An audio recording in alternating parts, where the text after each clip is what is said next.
Hello my viewers, this is Mr. Banda, Mathematics Made Easy. Welcome back to my YouTube channel. And in this lesson, we are going to look at question 10b as is stated in the previous video on vectors. Now, this question is saying the position vectors of P and Q are AI plus 2J and 3I plus J. Given that the angle between P and Q is 45 degrees, find two possible values of A.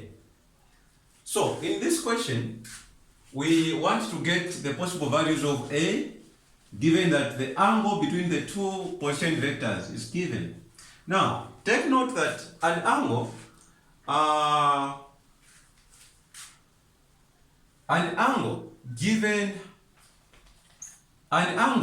between two position vectors can be obtained by this particular formula. So this is where we have the formula of the dot product or cross product, where you have given two position vectors P and Q. When you have these two position vectors starting from the same point called the origin, then P dot Q is given by the modulus of P times the modulus of Q, then times cos theta, okay? Where theta is the angle subtended by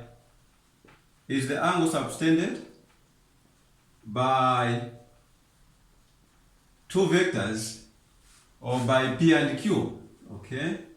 By the vectors P and Q. In short, theta is the angle which is between P and Q. So this is the situation we have.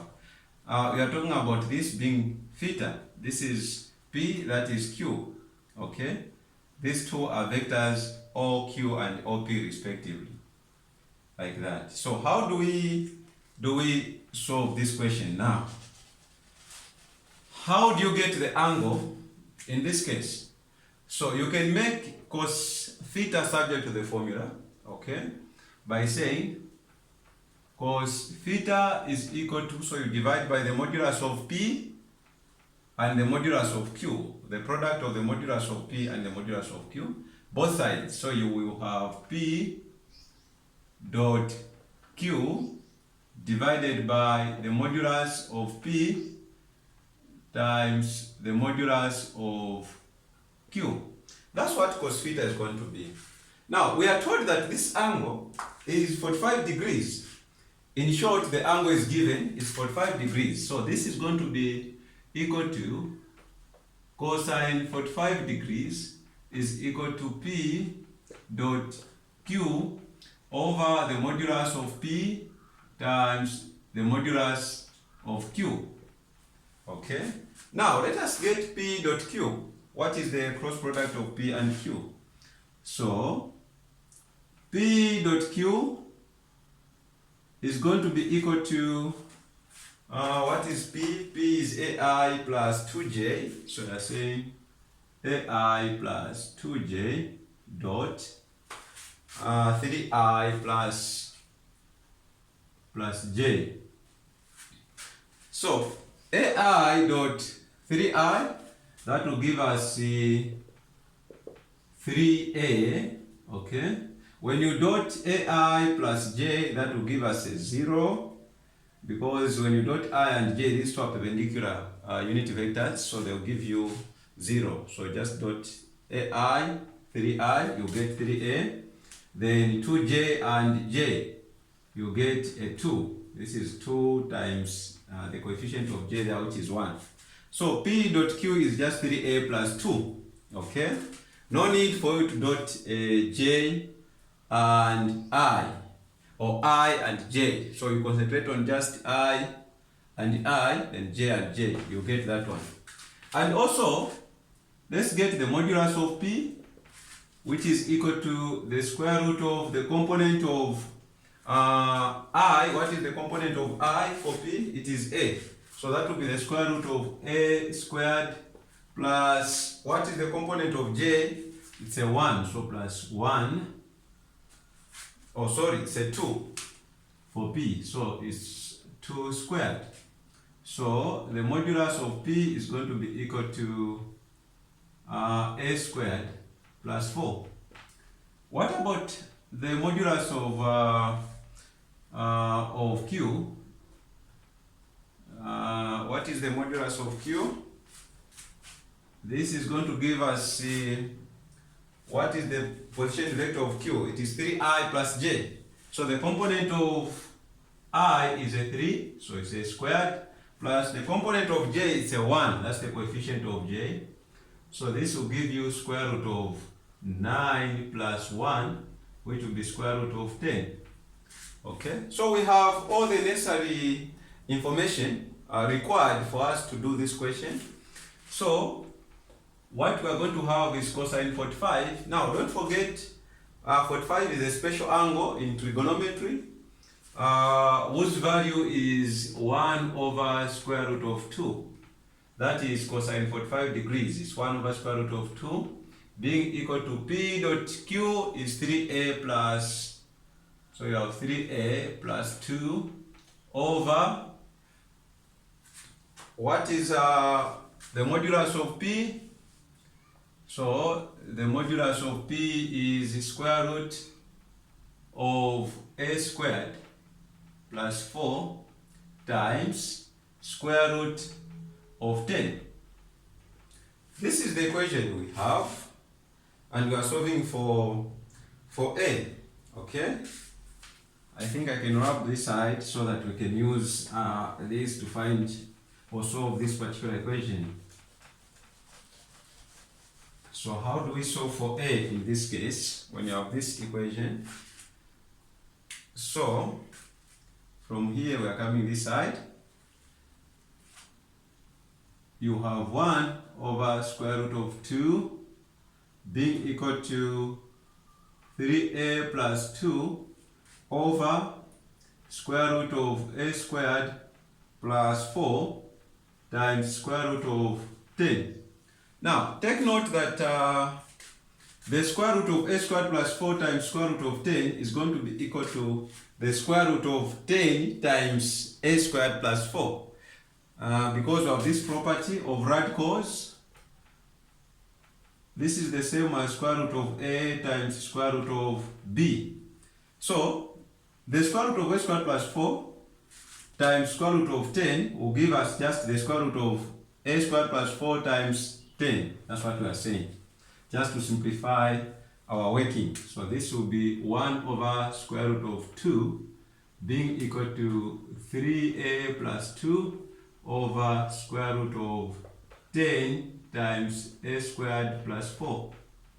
Okay, so this will be 1 over square root of 2 being equal to 3a plus 2 over the square root of, this is 10a squared plus 10 times 4, 40. Okay, in the square root there. Now we have radicals here. This is the square root that we have, which means this is 2 to the power 1 over 2, and this is 10a squared plus 40 to the power 1 over 2.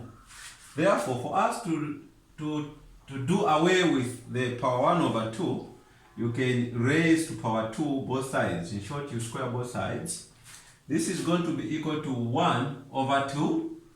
1 squared is 1. Square root of 2 squared is 2. Being equal to 3a plus 2 squared plus 2 squared, because this is this squared over that squared, over, when you square the square root of 10a squared plus 40, you just get 10a squared plus 40. So you can see that this particular equation is quite easy for us to solve. And you have 1 over 2 being equal to, this squared is 3a times 3a, you get 9a squared, plus 3a times 2, you get 6a, 2 times 3a, you get 6a, so this will be 12a plus 4. Or if you want, you can just do the normal expansion of multiplying this by itself. You get this after simplifying. Over, that is 10a squared plus 40. When you cross multiply, what are we going to get? When we cross multiply that one, what are we getting?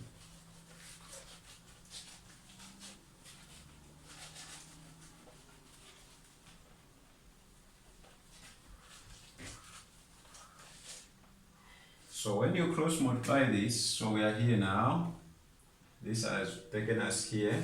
When you cross multiply, you have 2 times 9a squared plus 12a plus 4. So this will be 2 times 9a squared plus 12a plus 4. Okay? That is what we are going to have. Plus 4 being equal to 1 times 10a squared plus 40. This will be 10a squared plus 40. That's what we are going to have. That is what we are going to have. So we are here now. Okay?